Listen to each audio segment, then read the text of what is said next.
Good morning eighth class. क्या निराश हुआ जाए लेसन आपका अभी पूरा नहीं हुआ है बच्चों। तो मैं इसके दूसरे भाग को पढ़ा रही हूँ। मुझे लगता है एक दिन के लिए और चलेगा ये। तो हम पढ़ रहे थे कि भारतवर्ष में निराशा की स्थिति है, भ्रष्टाचार को दिखाया जाता है पेपरों में। तो उस तरह की स्थिति में लेखक कहते हैं कि क्या उन्हें निराश होने की आवश्यकता है। तो वही परिस्थितियों को बता रहे हैं कि भारत में वर्तमान में भी आज का नहीं है बच्चों ये लेसन लिखा हुआ, जिस समय लेखक के द्वारा ये लेसन लिखा गया था उस समय समाज की क्या परिस्थिति थी। तो कह रहे हैं, अगला पैराग्राफ पढ़ रही हूँ मैं। भारतवर्ष सदा कानून को धर्म के रूप में देखता आ रहा है। तो भारतवर्ष में पहले पहले संविधान जब तक नहीं था तो कानून भी नहीं बने थे। तो भारत के लोगों का नियमन कैसे होता था, वो नियम में कैसे रहते थे बच्चों, अपने अपने धर्म के अनुसार। तो हमारे धर्म भी सारे धर्म दुनिया के मनुष्य को अनुशासित रखना सिखाते हैं। ये धर्म के नाम पर लड़ना या उसका धर्म श्रेष्ठ है हमारा धर्म श्रेष्ठ है, ये तो हमने बाद में सीख लिया बच्चों। धर्म बना इसलिए था कि इंसान इंसान बना रहेगा, इंसान जानवर की तरह व्यवहार नहीं करेगा। तो आज एकाएक कानून और धर्म में अंतर कर दिया गया है। तो आज संविधान में कानून बना दिए गए हैं और व्यक्ति धर्म से भी नियमित होता है। तो धर्म और कानून को अलग अलग कर दिया गया है। जबकि पहले हमारे देश में हमारी संस्कृति थी कि हम अपने धर्म को मानते थे तो स्वयं ही कानूनों का पालन हो जाता था, क्योंकि धर्म वही होता है जो व्यक्ति को अच्छी राह पर चलना सिखाता है। ठीक है, धर्म को धोखा नहीं दिया जा सकता, कानून को दिया जा सकता है। अब ये क्या सेंटेंस है, बहुत इंपॉर्टेंट सेंटेंस है। धर्म को धोखा दिया जा सकता है। मान लीजिए बच्चों, कोई व्यक्ति जो बाहर से बहुत धार्मिक दिखाई दे रहा है और अंदर से वो स्वार्थी और लालची है, तो लोग तो उस पर यकीन करेंगे कि वो धार्मिक व्यक्ति है, उसकी बहकावे में आ जाएंगे। ऐसे अनेक उदाहरण आपने समाज में देखे होंगे। साधु संतों, सन्यासियों, मौलवियों, पादरियों के जो धर्म की आड़ में बुरे बुरे कार्य करते हैं बच्चों।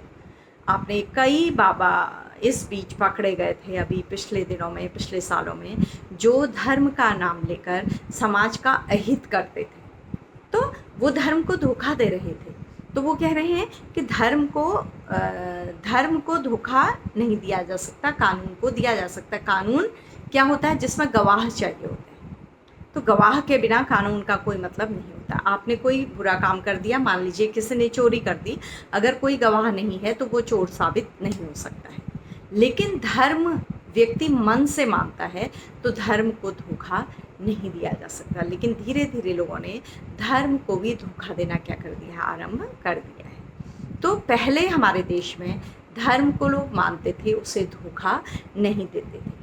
यही कारण है कि जो धर्म भीरू हैं वो कानून की त्रुटियों का लाभ उठाने में संकोच नहीं करते। तो धर्म से डरने वाले लोग कानून से अगर नहीं डरते हैं तो वो कानून की इन कमियों का लाभ उठा सकते हैं कि वो ऐसे काम करेंगे जो कानून की पकड़ से क्या होंगे, बाहर हों। ठीक है, अगला देखिए। इस बात के पर्याप्त प्रमाण खोजे जा सकते हैं कि समाज के ऊपरी वर्ग में चाहे जो भी होता रहा हो, भीतर भीतर भारतवर्ष अब भी अनुभव कर रहा है कि धर्म कानून से बड़ी चीज़ है। आज भी बच्चों भारत का समाज बदल गया है, धर्म को लोग कम मानने लगे हैं, लेकिन आज भी हम धर्म भीरू हैं, धर्म से डरने वाले हैं। तो कानून से अधिक हम धर्म की बात मानते हैं। कोई भी काम करने से पहले हमें सिखाया जाता है कि अल्लाह हमें देख रहा है, ईश्वर हमें देख रहा है, हमारा खुदा हमें देख रहा है। तो हम बुरे काम करने से डरते हैं, अकेले में भी बुरे काम करने से डरते हैं। तो आज भी सेवा, ईमानदारी, सच्चाई और आध्यात्मिकता के मूल्य बने हुए हैं। तो हम धर्म को मानते हैं, ईश्वर को मानते हैं, इसलिए हमारे अंदर जो मॉरल वैल्यूज हैं, नैतिकता है, वो बरकरार है, वो समाप्त नहीं हुई है।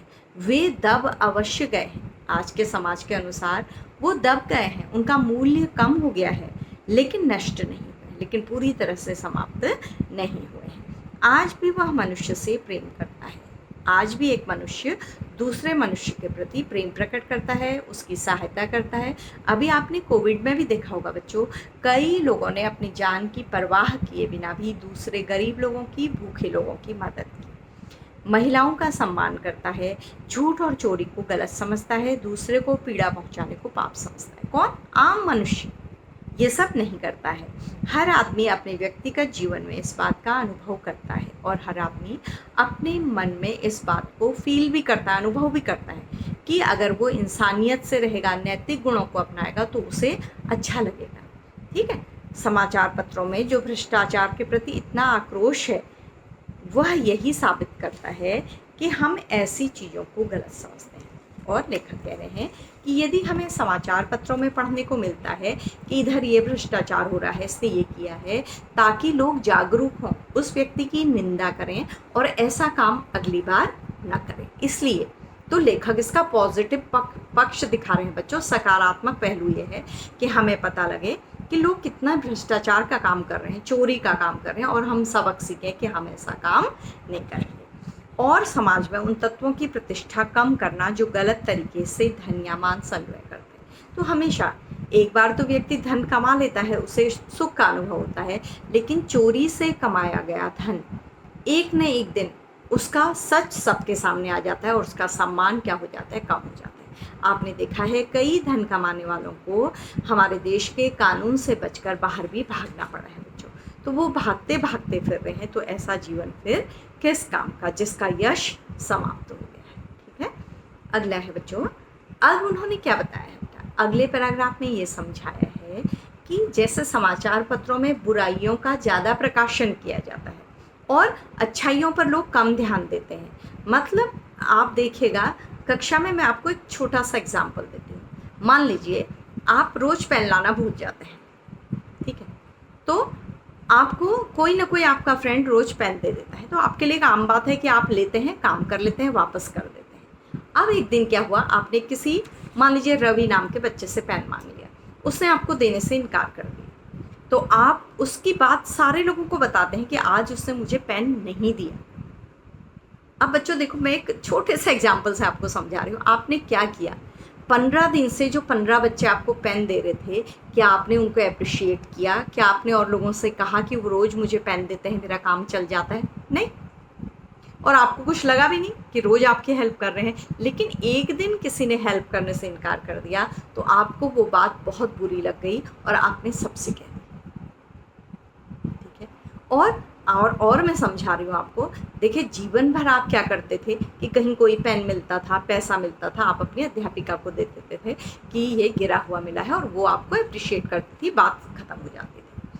क्लास में कोई चर्चा नहीं होती थी, कुछ नहीं होता था, छोटी सी बात की तरह समाप्त हो जाती। एक दिन आपने अपने कोलीग का पेन चुरा लिया, आपके बगल में बैठा बच्चा था, चुरा लिया, तो उस दिन क्या होगा, उस दिन क्लास में हंगामा हो जाएगा। क्या मैम ने आपके घर रोज़ रिपोर्ट किया था कि ये बच्चा रोज़ किसी का पेन देता है, मुझे इतना ईमानदार है? नहीं। लेकिन आज एक चोरी कर लेने पर, एक छोटी सी गलती हो जाने पर, आपको बच्चों छोटी सी मैं इसलिए कह रही हूँ कि बचपन में कभी कभी बच्चे इस तरह की गलतियाँ कर देते हैं, तो ये गलती हो जाने पर आपकी ये गलती पूरे क्लास में पता लग जाती है, पूरे स्टाफ रूम में पता लग जाती है, और आपके घर तक भी, आपकी डायरी में लिख दिया जाता है, और आपके घर तक भी ये बात। तो अक्सर मैं इस बात से, ये कोई एग्जाम्पल नहीं है वास्तविक, लेकिन मैं समझाना चाह रही हूँ कि हम बुरी बातों को ज़्यादा ध्यान देते हैं, अच्छी बातों में कम ध्यान देते हैं बच्चों। बुरी बातें ज़्यादा फैलती हैं, अच्छी बातें कम फैलती हैं। ईमानदारी की घटनाएं आए दिन होती होंगी, लेकिन समाचार पत्र में कहीं नहीं होती हैं। बुराई की घटनाएं जो भी होती हैं, उनको समाचार पत्र में बढ़ चढ़ कर दिखाया जाता है। ठीक है, दोषों का पर्दाफाश करना बुरी बात नहीं है। आप जो लेखक समझा रहे हैं उसे, बुराइयों को उजागर करना चाहिए, ताकि लोगों को उससे सीख मिले। बुराई यह मालूम होती है किसी के आचरण के गलत पक्ष को उद्घाटित करके उसमें रस लिया जाता है, और दोषोद्घाटन को एकमात्र कर्तव्य मान लिया जाता है। लेकिन केवल हम दोषों का उद्घाटन करते हैं, हम बुराइयों पर रस लेते हैं बच्चों। अब देखिए, बुराई में रस लेना अच्छी बात है, अच्छाई में उतना ही रस लेकर उजागर न करना और भी बुरी बात है। मतलब ठीक है, हम बुराई को फैलाएं, हम बुराई को दूर करने का प्रयत्न करें, उस व्यक्ति को समझाएं, लेकिन हम अच्छाई को कम उजागर करते हैं, कम महत्व देते हैं। लेखक कहते हैं ये सबसे बड़ी बात होती है। अगर कोई अच्छा काम करे तो हमें उसे भी उतनी ही बार अप्रिशिएट करना चाहिए, ताकि वो मोटिवेट हो। और अगर हम अच्छाई को उजागर करेंगे, उसकी तारीफ करेंगे, किसी भी व्यक्ति की, ABCD किसी भी व्यक्ति की, तो लोगों को प्रेरणा मिलेगी। और अगर हम केवल बुराई को उजागर करेंगे तो वो व्यक्ति के लिए निराशा का कारण बनेगा। उसको लगेगा कि उसकी 100 अच्छाइयाँ थी लेकिन एक बुराई उन पर क्या पड़ गई, भारी पड़ गई बच्चों। ठीक है, सैकड़ों ऐसी घटनाएं घटती हैं जिन्हें उजागर करने से लोक चित्त में अच्छाई के प्रति अच्छी भावना जागती है। अगर हम समाज में अच्छे अच्छे लोगों के उदाहरण पेश करें, उनके बारे में बताएं, समाचार पत्रों में बताएं, दूरदर्शन में बताएं, तो लोगों को उनसे प्रेरणा मिलेगी। एक बच्चों, जो मैं रोज़ देखती हूँ, कभी मैं टीवी के सामने बहुत नहीं बैठती हूँ, लेकिन जब भी देखती हूँ तो समाज में आप देखेंगे नेताओं से लड़ाई हो रही है, चोरी की घटनाएं, इसने भ्रष्टाचार कर दिया था, इसने कानून तोड़ दिया था, पुलिस का दिखाया जाता है कि कैसे पुलिस ने किसी को मार दिया है। लेकिन कभी आप देखेंगे कि इतने लोग, हमारे आर्मी के लोग बॉर्डर में रह रहे हैं, उनकी लाइफ कितनी टफ है, कितनी प्रेरणा देती है। हमारे साइंटिस्ट दिन रात लैब में काम कर रहे हैं, उनका जीवन किस तरह से, जो परिवार से भी कटा हुआ होता है, देश के प्रति एकदम समर्पित होता है, क्या उसे कभी दिखाया जाता है? कारगिल में जो सैनिक रहे हैं, किस ठंड में रह रहे हैं, क्या हमें वो समाचार कभी प्रसारित किया जाता है कि उनके जीवन में कितनी कठिनाइयाँ हैं? एक दिन कभी दिखा दिया जाता हो। लेकिन जैसे बुराइयाँ दिखाई जाती हैं, अच्छाइयाँ भी दिखाई जानी चाहिए। अभी वैक्सीन के लिए साइंटिस्ट ने दिन रात काम किया है। कई साइंटिस्ट ऐसे होंगे जो कई दिन तक घर नहीं गए होंगे बच्चों। डॉक्टर्स जाते हैं, एक छोटी सी बात उनको थैंक यू कह के, क्या उनकी लाइफ का जो तरीका है वो कभी आपको दिखाया जाता है? जैसे नेताओं का भ्रष्टाचार उजागर होता है। आप देखते हैं सुशांत राजपूत का जो एपिसोड था वो कितने दिनों तक समाचार पत्रों में प्रसारित हुआ, लेकिन क्या उतने दिनों तक किसी की अच्छाई की खबरें, जो समाज में अच्छा कार्य कर रहा हो, आदिवासी इलाकों में कार्य कर रहा हो, क्या उतने दिनों तक किसी को दिखाया जाता है? नहीं। तो ये पाठ आपको किस लिए पढ़ाया जा रहा है? कभी आप भी प्रशासनिक पदों पर हो सकते हैं बच्चों, आईएएस बन सकते हैं, नेता बन सकते हैं, प्रधानमंत्री बन सकते हैं, राष्ट्रपति बन सकते हैं। तो आप समाज में बुराइयों के साथ अच्छाइयों को भी उजागर करने का काम करिएगा।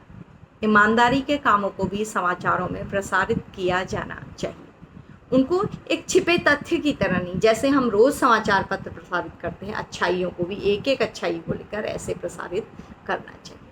ठीक है, तो अब लेखक का ये पैराग्राफ इम्पोर्टेंट है। अगली बार बेटा उन्होंने एक एग्जाम्पल दिया है, मैं बता दे रही हूँ, जहाँ उन्होंने रेलवे स्टेशन में एक टिकट लिया और जल्दी में थे, टिकट लेके अपनी बस में चढ़ गए। तो जल्दी से गाड़ी में बैठ गए, मतलब ट्रेन में आके बैठ गए। उन्होंने देखा नहीं कि उन्होंने क्या किया क्या नहीं। तो थोड़ी देर में जिससे उन्होंने टिकट लिया था, टिकट बाबू ने उनकी शक्ल से शायद देख ली होगी, छोटी सी ट्रेन होंगी, उन दिनों की ट्रेन थी, तो वो आ गया, उस गाड़ी में चढ़ गया। लोकल डब्बा होगा तो उसमें चढ़ गया, जनरल का डिब्बा होगा उसमें चढ़ गया, और सबको देखते हुए जा रहा था आगे। जब इनको देखा तो उसने बताया कि आपने मुझे ज़्यादा पैसे दे दिए, और जितने ज़्यादा दिए थे बच्चों सारे वापस करके गया, क्योंकि इन्होंने 10 का नोट समझकर 100 का नोट दे दिया था उसको। तो लेखक ने उसी घटना का जिक्र करते हुए बताया है कि समाज में अभी अच्छाई समाप्त नहीं हुई है। उसके लिए एविडेंस उन्होंने दिया है जो उनको अनुभव हुआ। तो इसको मैं पढ़ रही हूँ, देखिए। एक बार रेलवे स्टेशन पर टिकट लेते हुए गलती से मैंने 10 के बजाय 100 रुपये का, बजाय मतलब बदले, नोट दे दिया और जल्दी जल्दी गाड़ी में आकर बैठ गया। थोड़ी देर में टिकट बाबू उन दिनों के सेकंड क्लास के डिब्बे में हर आदमी का चेहरा पहचानता हुआ उपस्थित हुआ। सेकंड क्लास के डिब्बे में आ गया और सबका चेहरा देखने लगा। ठीक है, उसने मुझे पहचान लिया और बड़ी बड़ी विनम्रता के साथ मेरे हाथ में 90 रुपये रख दिए, और उसने सारे 90 रुपये क्या कर दिए, लौटा दिए। क्योंकि लेखक का टिकट 10 रुपये का होगा, लेखक ने तो 10 रुपये दिए और वापस आ गए। उनको पता ही नहीं था उन्होंने 100 रुपये दिए हैं, और बहुत गलती हो गई थी। आपने भी नहीं देखा, मैंने भी नहीं देखा।